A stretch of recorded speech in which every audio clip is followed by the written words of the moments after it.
అబ్రహాము గారు ఒకరోజు దేవుని దగ్గర తన బాధను వ్యక్తపరిచాడు. నువ్వు నాకు ఎన్నిస్తే ఏముందయ్యా, నా దగ్గర ఉన్న పని వాళ్ళలో ఎవరో ఒకరు నాకు వారసులు అవుతారు కదా, నాకు వారసుడు లేడు కదా అని తన బాధను దేవుని దగ్గర వ్యక్తపరిచాడు. అయితే దేవుడేమీ కోప్పడలేదండి. నీకు నేను సంతానాన్ని ఇస్తాను, ఆకాశ నక్షత్రాల కంటే ఎక్కువ నీ సంతానం అభివృద్ధి పొందుతుందని దేవుడు జవాబిచ్చాడు. ఈరోజు చాలా మంది ఎంతో విశ్వాసంగా దేవుని దగ్గర ఉన్నప్పటికీ కూడా వారి బాధను దేవుని దగ్గర వ్యక్తపరచరండి.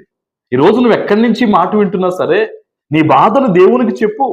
నీ మనసులో ఉన్న భయాలు, నీకున్న ఆందోళన, నిన్ను ఏదైతే వెంటాడుతుందో, నీకేదైతే అవసరం ఉందో దేవుని దగ్గర చెప్పు.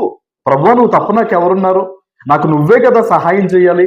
నాకు ఈ బాధ ఉంది, నాకు ఈ కష్టం ఉంది, నాకు ఈ ఆవేదన నా మనసులో ఉందని నువ్వు ఎప్పుడైతే దేవుని దగ్గర నోరు తెరిచి మాట్లాడతావో ఆయన నీకు జవాబిస్తాడు. అబ్రహాము గారు అన్ని విషయాల్లో కూడా అలా దేవునితో మాట్లాడడం వల్లే అబ్రహాము నా స్నేహితుడిని దేవుడు చెప్పగలిగాడు.